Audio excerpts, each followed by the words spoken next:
Bucarest, nous voilà.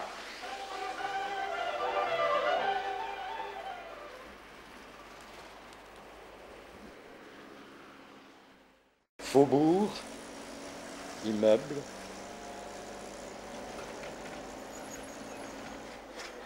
nos premiers rails de tramway, pitié pour les ressorts, et nos premiers tramways, pas trop pimpants.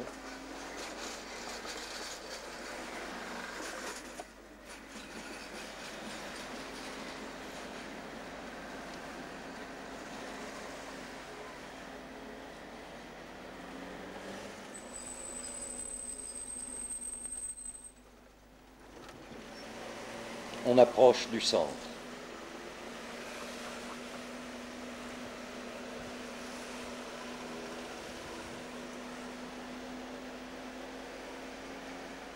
L'intercontinental se profile dans le ciel. Une petite église se niche modestement entre deux immeubles.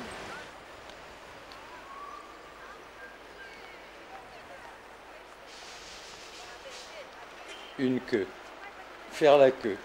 Sport national. Celle-là est toute petite.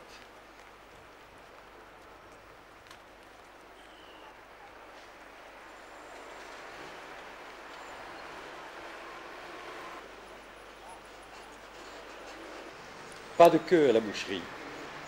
C'est comme pour l'essence. Elle est vide de clients parce qu'elle est vide tout court. Mais au-delà des difficultés de la vie quotidienne, les drames du passé et du présent hantaient les esprits. Après 3 jours de violence, les mineurs arrivés très spontanément en trains spéciaux venaient de repartir, félicités par Iliescu. Seul véhicule en plaque française à sillonner la ville après les minériades, nous ne passions pas inaperçus. Nous avions remarqué la voiture qui nous suivait assidûment, et parmi les Roumains qui se précipitaient pour nous parler des événements, nous ferons de très intéressantes et durables rencontres, à commencer par Cristi, Christina et leurs amis. Cristi avait passé la première nuit des événements au comité central, bloqué par les tirs et à la grande inquiétude de ses parents. C'est avec une étonnante conscience politique qu'il nous en fera le récit que j'ai enregistré. Et quand je lui dirai « Un jour tu seras ministre », il répondra « Peut-être » en toute simplicité. Il n'est pas encore ministre, mais en 1999, il sera conseiller auprès du ministre des Finances, en 2000, président des jeunes du Parti national libéral, et en 2004, député. Par lui, nous ferons la rencontre de Dan, en vert sur la photo, et Dan nous conduira chez ses parents, au 5e étage d'un HLM du centre-ville. La surprise, la joie et l'émotion de son père seront indescriptibles. Monsieur, jamais je n'aurais pu imaginer recevoir un Français chez moi. 6 mois plus tôt, j'aurais immédiatement été emmené à la Securitate. Qui est-ce? Comment le connais-tu? De quoi avez-vous parlé? Et de déboucher la meilleure de ses bouteilles. Il était ingénieur à l'EDF roumaine. Usé par le travail et les privations, il était gravement malade et se levait parfois à 4 heures du matin pour faire la queue en quête d'un hypothétique arrivage du lait. Le ravitaillement était parcimonieux, cette famille manquait de tout, mais nous invitera souvent. Romulus aussi était à l'intérieur du comité central cette nuit-là, les armes à la main. Étudiant en journalisme, il collabora dès le lendemain à des journaux engagés dans le combat démocratique. Très rapidement, il deviendra responsable des informations sociales au journal Romania Libera. Il l'est encore.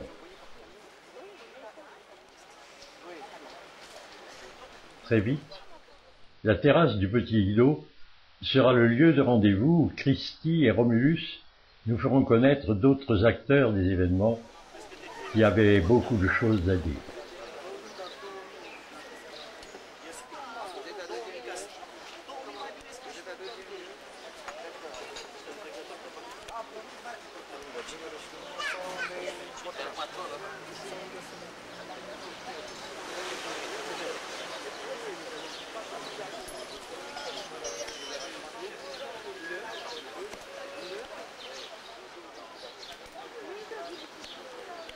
Et Romulus nous amènera chez Octavian Radulescu, un dissident de la première heure. Il suffira de l'écouter. Je commençais ma vie dans le prison à 15 ans. Et j'ai été arrêté avec mon frère. Il avait 17 ans et j'avais 15 ans. J'étais à cette heure-là le premier détenu politique du pareil âge. Mais je suis resté seulement 2 semaines parce qu'ils m'ont battu, ils m'ont frappé beaucoup des fois, mais ils m'ont libéré parce que j'étais beaucoup des fois enquêté, mais ils m'ont délibéré parce que j'étais mineur. Mais de cette heure-là, j'ai commencé, ils commençaient la poursuite contre moi, et en 1949, je suis de nouveau arrêté et condamné à 8 ans. Et je suis resté depuis 1949 jusqu'à 1957. Mais en même temps, ils m'ont fait une enquête pendant laquelle ils m'ont irradié. Ils m'ont irradié et j'ai fait un cancer du tumeur à mon estomac et ils l'ont réséqué. Et ils ont réséqué 2 tiers de mon estomac en même temps. Une tuberculose laryngène, une tuberculose intestinale avec résection de 5 cm de tube digestif. Ils m'ont donné une insuffisance mitrale, ça veut dire une maladie du cœur. Ils m'ont donné rhumatisme polyarticulaire ankylosante, aussi sinusite bilatérale et beaucoup d'autres choses. Je suis sorti de la petite prison dans laquelle je suis resté 8 ans et je sortais d'une grande prison qui était la Roumanie. Parce que toute la Roumanie était à cette heure-là une grande prison. J'avais des études supérieures, mais ils me donnaient la satisfaction de travailler comme travailleur. Je travaillais avec les mains, n'est-ce pas? Mais, quand vous étiez incarcéré de 49 à 57, vous avez pu poursuivre des études? Non, c'était impossible, comment on peut faire ça? Mais je fais les études en avant. J'étais étudiant en droit, à droit académique commercial, académie coopératiste, section diplomatique, et j'ai rempli mes études et j'ai fini après ça. Je travaillais comme salarié, comme ça veut dire travailleur sans qualification. Mais en 1960, j'étais enquêté de nouveau et je suis entré dans les montagnes où je travaillais comme chef d'équipe et après ça comme chef de chantier. Mais ils m'ont licencié en 1964 sous le prétexte, peut-être que c'était la vérité, ils ont dit de moi que je suis un bandit, un ennemi du peuple. Que tout le temps je travaille contre le Parti communiste. Ils me licenciaient sans droit de travail 6 mois. J'étais attaqué aussi 2 fois, et ils ont désiré me tuer, même cette année. Cette année? Oui, en 7 janvier, j'étais poursuivi par 3 voitures durant une longueur de 7 km, et puis 7 km en avant et 7 km en retour. Ils désiraient me presser de sortir de la ligne continuelle pour me frapper avec les voitures qui venaient du sens contraire. Le 25 mars, à 3 heures du matin, j'étais attaqué par une voiture qui s'était tracée devant moi. C'est l'hôtel des étudiants là-bas. Et je suis resté avec un étudiant, je l'ai conduit. Il avait chez lui les cassettes de Târgu Mureș. Voyez-vous? Oui. Et j'ai vu une grande lumière d'une autre voiture qui venait très très vite dans la direction et devant moi comme ça pour me donner la possibilité de sortir ni par là ni par là. Et ils sont sortis tous les 4 et ils sont venus vers moi, un avec une chaîne et l'autre avait un pistolet. Mais il y a 2 autres et tous les 4 criaient arrêtez-vous, arrêtez-vous, arrêtez. Je suis sorti derrière, en arrière et j'ai fait une cascade et je suis sorti. Maintenant, voyez-moi, je suis sain et sauf. Je suis complètement indépendant. Je continue ma lutte contre le communisme, contre la dictature totalitaire, n'importe quoi. Et je suis resté pendant 52 nuits et 52 jours, tout le temps là-bas. Je suis resté de commencement jusqu'à la fin. De commencement de 22 avril jusqu'à 13 juin, continuellement. Là-bas, c'est-à-dire? Là-bas, dans la place de l'université. J'appelle cette place la place sacre de la liberté, de la dignité, du devoir, de la justice et de la démocratie non violente de notre peuple. Nous avons écrit là-bas une page très très importante de notre histoire, parce que nous avons commencé d'être dignes et nous avons commencé d'écrire notre propre histoire avec dignité et avec liberté. Et nous avons commencé la vraie démocratie par la non-violence. 18 heures le soir, je cherchais ma voiture, je suis revenu dans la place de l'université, j'ai vu une colonne qui se dirigeait, qui voulait se diriger n'importe où. J'ai dit, je ne suis pas d'accord avec les pareilles manifestations parce que je ne pense pas que la violence, c'est une voie de la démocratie. Je suis contre toute violence, n'importe de quelle sorte. Quand on lutte sur le fond. Mais quand on lutte avec les idées, on ne lutte pas avec la violence. On lutte avec la force de l'âme, avec la force terrible du mot, de la vérité. Et je suis la tête complète de la démocratie. Parce que je pense que c'est la seule voie par laquelle on peut nous donner le nom d'homme en général. Lors de notre nuit sur le parking d'autoroute avant Bucarest, Pierre Dimitrescu était venu nous parler. Ayant noté son numéro de téléphone, je l'avais invité avec sa femme et sa fille au restaurant de l'hôtel Lido. Pierre, lui aussi, avait été détenu de longues années sous l'Ancien Régime. Il nous parlera longuement des sévices qu'il avait subis.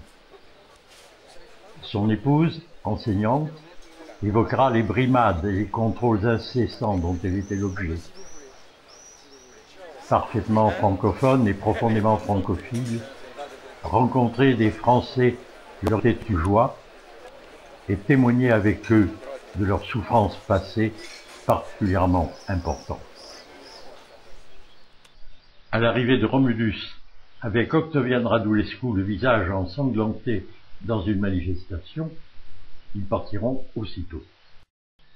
Et c'est un soir, tard, sur la place entre le comité central, le musée des Beaux-Arts et l'hôtel Athénée Palace, que nous serons abordés par Émile Moraretz.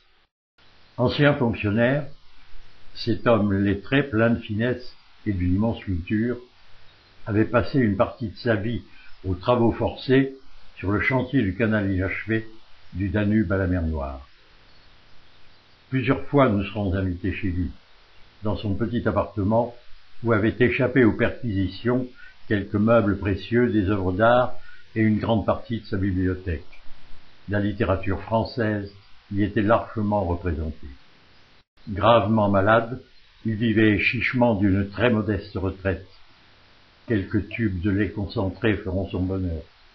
En dépit de ses malheurs et des difficultés du quotidien, il avait su garder le sens de l'humour et de l'élégance dans une grande exigence de dignité. Dès lors, Émile, Christie, Dan et Romulus seront nos guides assidus à travers une ville meurtrie.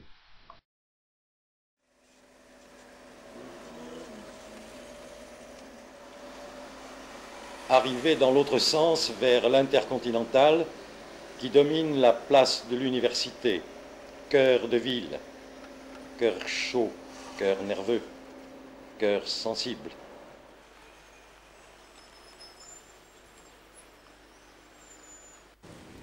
D'un côté, le théâtre, de l'autre, le jet d'eau, on le reverra.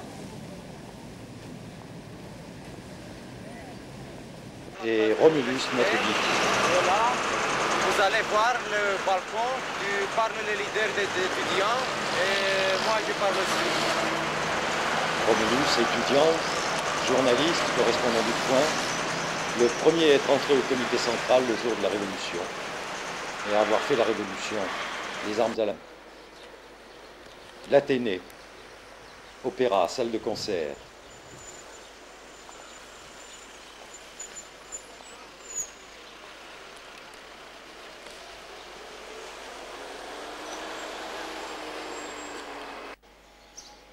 27 de ces églises ont été rasées pour satisfaire au plan de feu le génial urbaniste.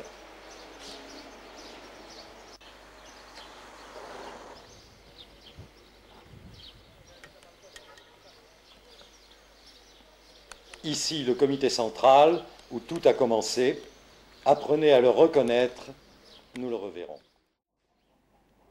Le village en pleine ville, il faut savoir se débrouiller.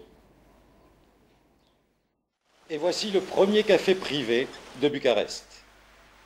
Immense parc, larges avenues, grands lacs. C'est à son quartier nord que Bucarest doit une grande partie de son charme,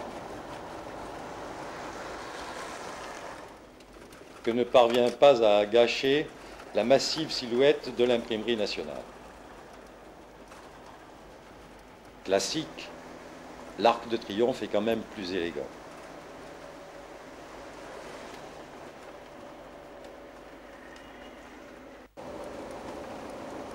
Sur un autre rond-point, le monument aux héros de l'aviation.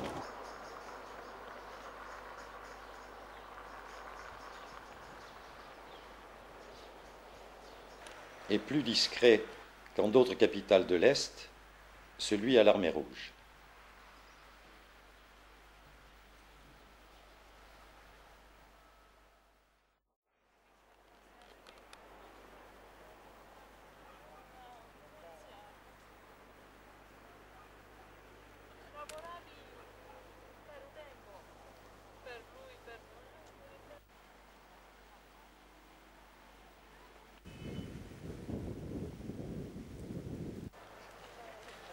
Le dimanche, on vient pique-niquer, pêcher, se détendre et profiter des plaisirs nautiques au bord des lacs.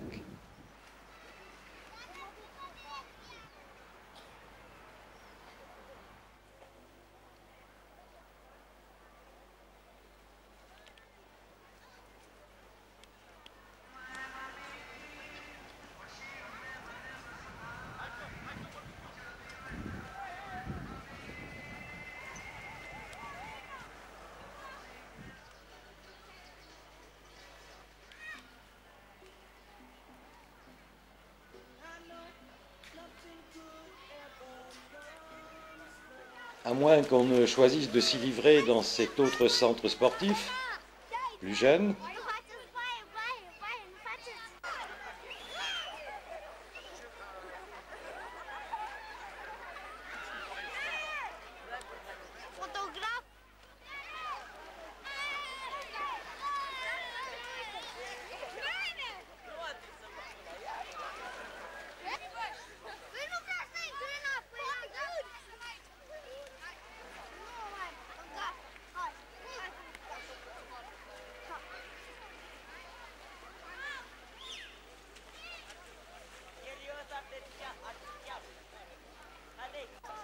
Entre deux parties de cartes,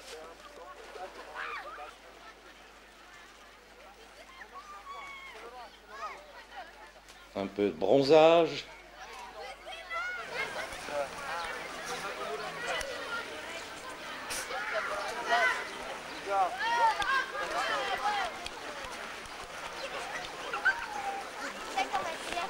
quelques plongeons,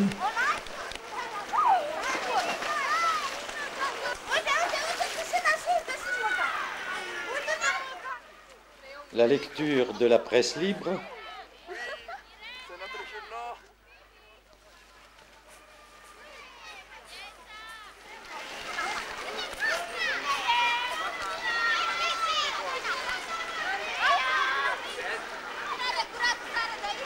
une partie d'échecs,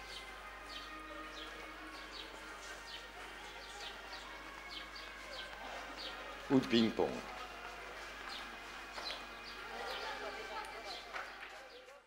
D'autres préféreront cette fontaine, dans le centre-sud de la ville, au cœur des nouveaux quartiers tchéoucheskiens. Si on aime Bofill, on peut apprécier cette voie du triomphe du socialisme, longue de 4 km, plus large d'1 mètre que les Champs-Élysées, et creusée en plein cœur de ville à grands coups de bulldozer. Mais quand on sait le prix payé pour ce délire par le patrimoine roumain et universel, la somme de souffrances et de sacrifices, de tous ordres, imposée à un peuple pour satisfaire aux caprices de l'incomparable urbaniste, c'est l'écœurement le plus total qui vous étreint, devant l'uniformité de ces coquilles vides et qui ne sont pas près d'être habitées.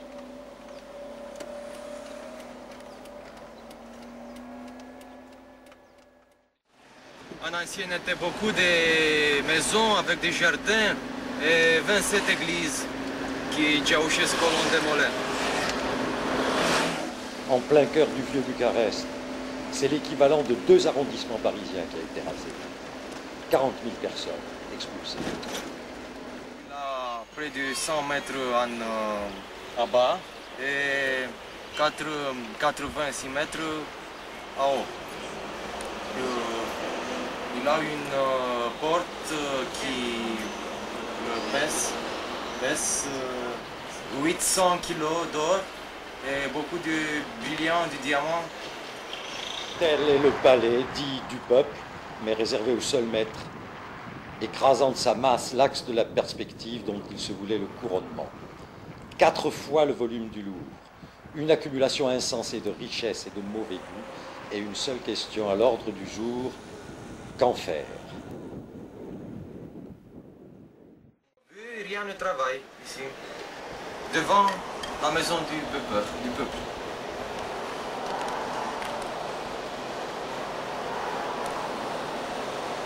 Les travails sont stagnés. Car l'hémorragie financière a été stoppée, créant ainsi des milliers de chômeurs. Et les belles façades ne masquent plus que ces carcasses sans vie et sans âme, et où les cuisines inexistantes devaient être remplacées par des réfectoires collectifs en rez-de-chaussée.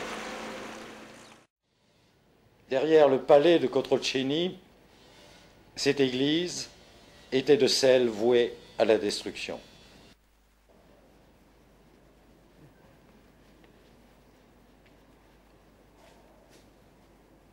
Les peintures ont été faites par une grande peintre d'église qui s'appelle Gheorghe Tătărescu.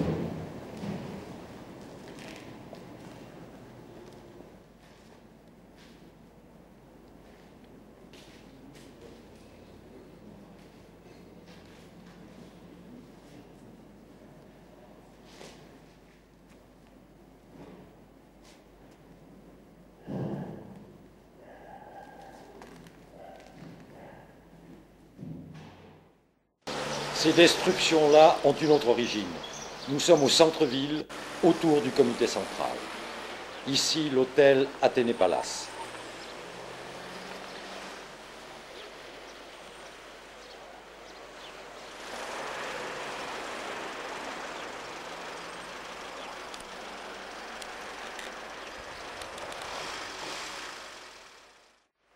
L'ancien palais royal. La Bibliothèque nationale, dont l'irremplaçable collection a brûlé. Des immeubles administratifs et d'habitation.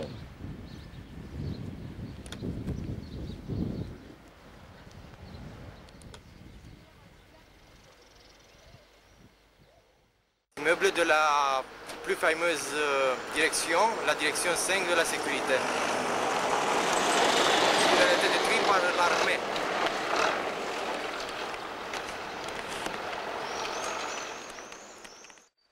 Le musée de peinture, où sous le feu, le personnel a réussi à sauver quelques chefs-d'œuvre.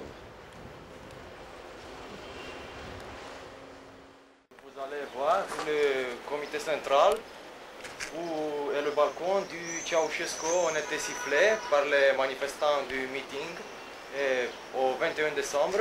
Et puis, l'immeuble a été occupé par les démonstrants de la place de l'université.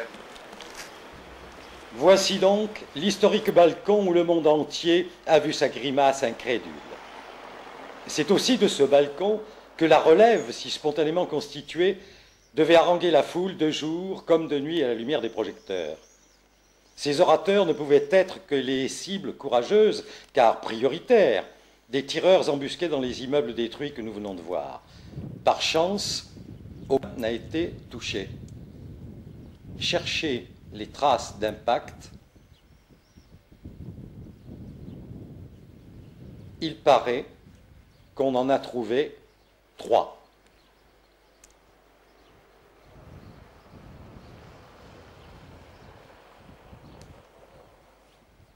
C'est dans la foule, sur la place, qu'il y a eu des victimes. Beaucoup de victimes, des jeunes et des militaires. Et Jean-Pierre Calderon.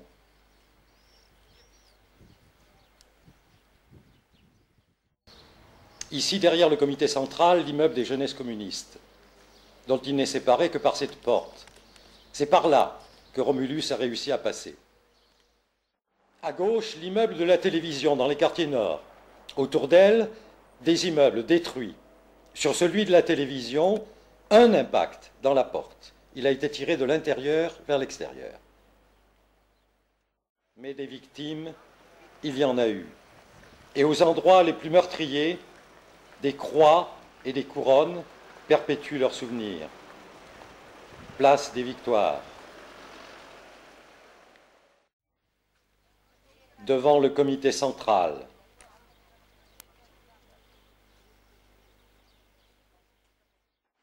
Et bien sûr, place de l'université.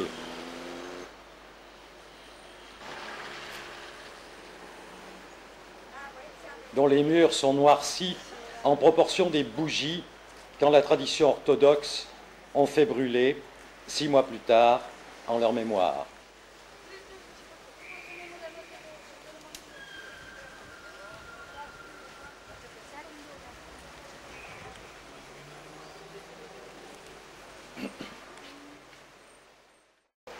C'est dans un square où jouaient les enfants que les victimes ont été inhumées et que l'on aménage aujourd'hui un cimetière. La révolution de décembre, il était plus de 100 tombes, 200. Seulement des martyrs sont là. Sur un total de 687, 250 sont enterrés ici. Des militaires et beaucoup de jeunes.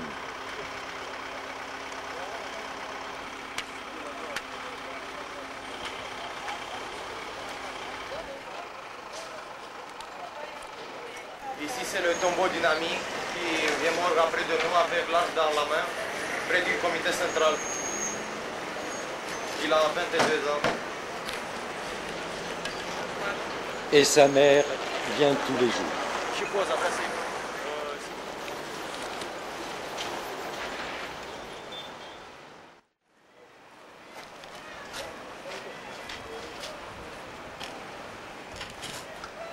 Ici est le tombeau du premier mort de Bucarest, qui est chanteur du rock. Et ici, une page de la revue de rock de Roumanie, où écrit d'après lui.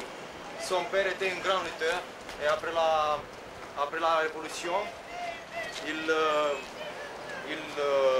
parle de la tribune de l'université chaque jour.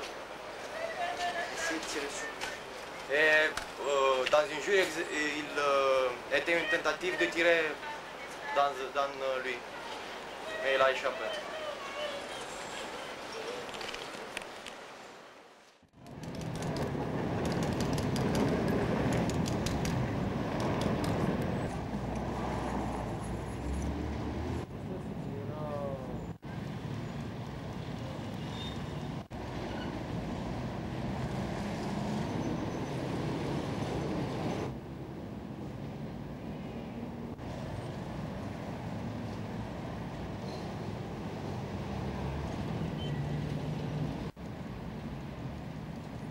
Des hélices brisées sur les tombes des parachutistes.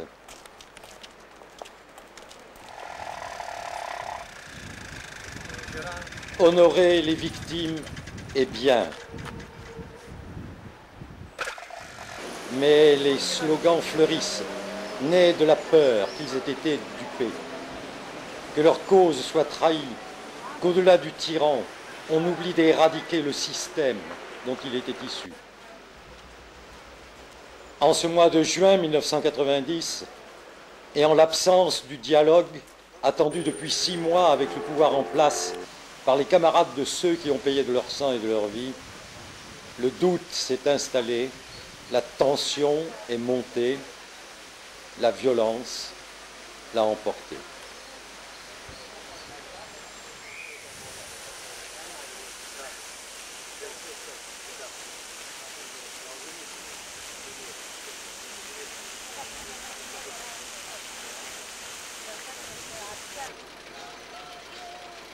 Pourtant, il faut bien reconnaître que si tout n'a pas changé, rien n'est plus comme avant. Et outre les graffitis, toutes les idées peuvent s'exprimer, au moins sur Bucarest, dans les nombreux titres d'une presse libre.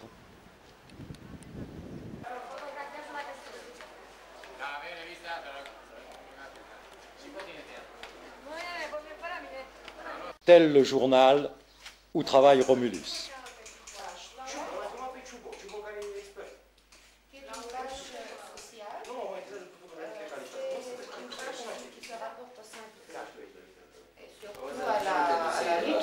Entre les deux catégories de syndicats maintenant, ceux qui héritent les anciens syndicats et qui on l'appelle le Conseil national des syndicats roumains libres. À l'université, près de la Déclaration des droits de l'homme, une affiche appelle à un meeting pour la libération du leader étudiant, Marian Munteanu, arrêté après avoir été gravement blessé par les mineurs, qui firent 6 morts et plus de 500 blessés.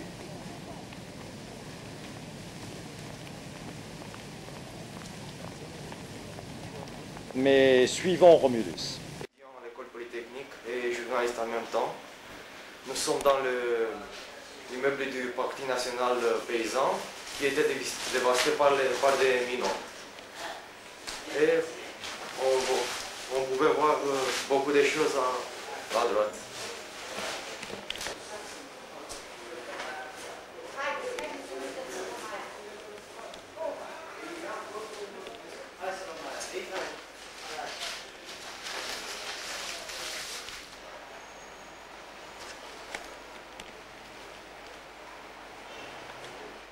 Ici aussi, la Déclaration des droits de l'homme. Les mineurs viennent ici, ont tué 2 hommes et ont blessé beaucoup d'autres dans ce siège. Et c'était là le siège d'un parti légal, de l'opposition parlementaire, qui n'avait en rien participé aux manifestations de rue. De telles actions se sont comptées par dizaines, toujours précisément ciblées. Les mineurs avaient décidément d'excellents chiens de chasse.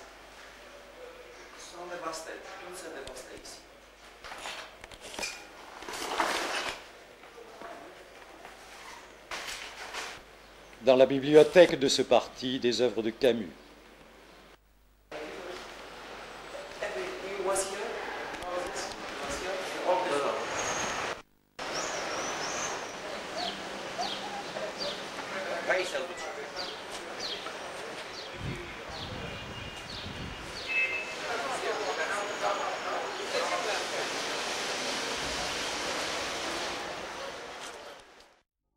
Dans la rue envers les gens, ce fut par contre sans aucune discrimination.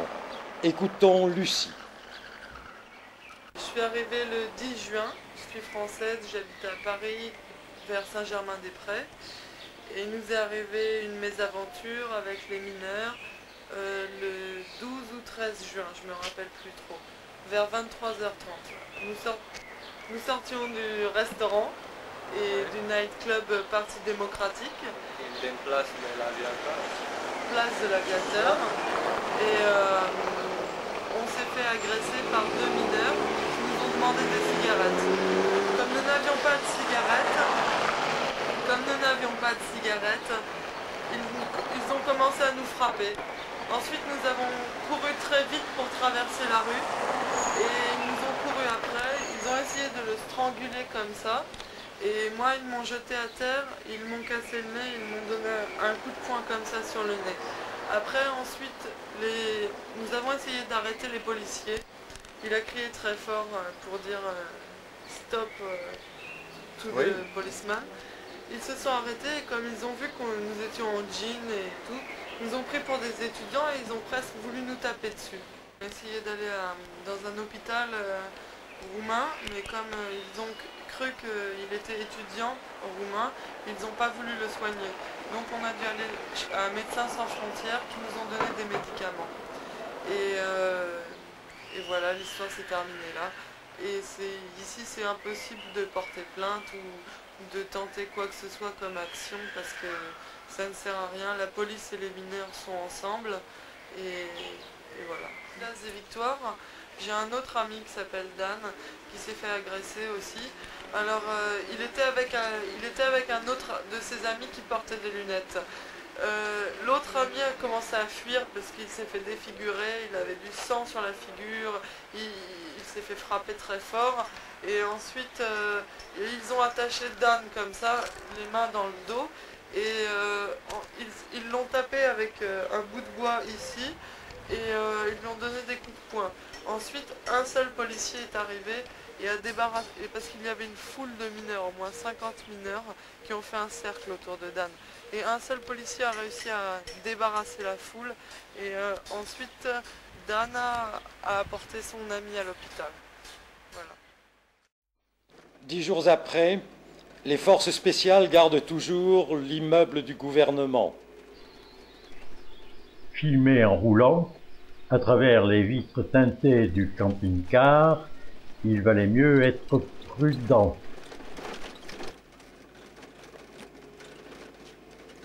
Ça cartonne.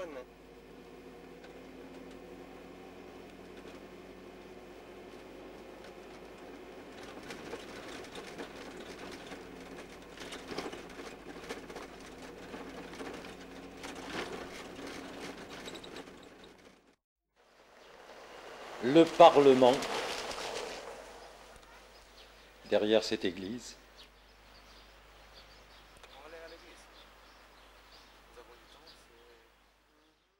Et la télévision.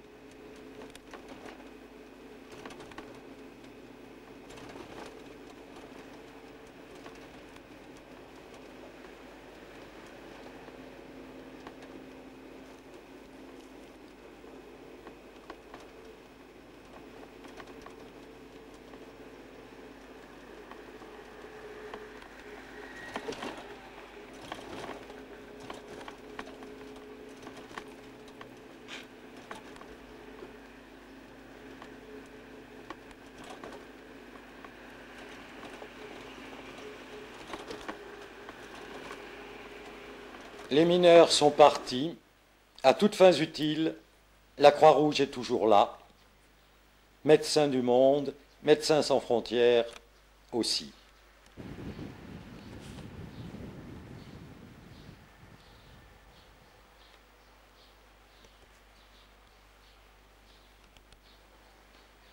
Loin des tensions de la ville, Émile nous proposera la visite du monastère de Tchernica, à 15 km, mon premier monastère roumain.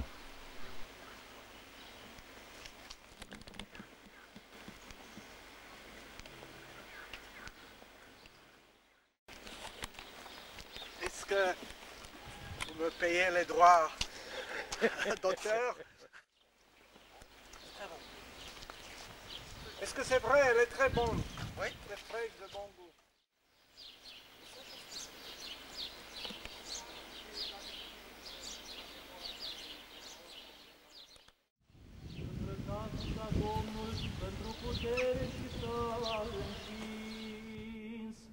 Domnul a împărățit, într-o podoabă s-a îmbrăcat. Pentru ca întărit lumea care nu se va clinti. Domnul a împărățit, într-o podoabă s-a îmbrăcat. Casei tale se cuvine sfințenie, Doamne, într-o lungime de zile.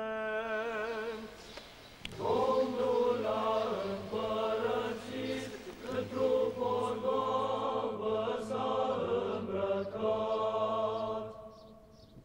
Domnul a împărățit, într-o podoabă s-a îmbrăcat. Priviți aici, părinte.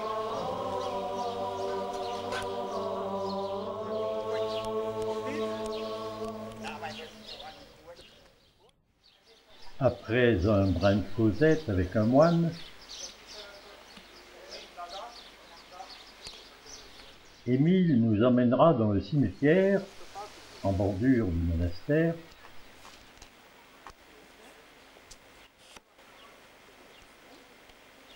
où il voulait nous montrer le tombeau de Roumain bien vivant, mais particulièrement prévoyant. Regarde, il faut filmer là. Déjà, il est plus optimiste là-bas parce que... Da aici înăuntru. Da? Păi, a căzut în tine.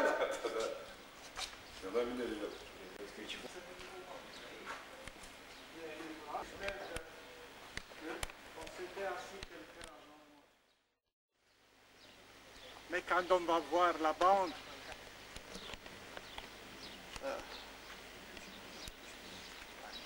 il possédait la cassette à la télévision française. Mais alors très cher, hein, compte tenu de la qualité des artistes. Oui, tu dois dire qu'on a beaucoup payé. Domnilor, ia-o priviți puțin. Păi acolo de fotografiază și voi faci așa. Și tu dois filmer ton derrière. Păi nu, c'est bon. Ça mangeait? Oui. Tu aimes la cuisine chinoise? J'ai jamais goûté encore. Ah.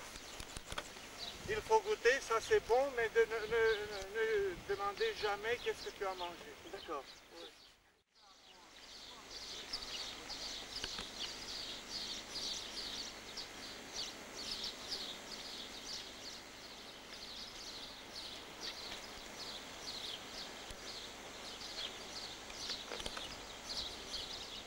Merci Émile pour cette belle journée de détente.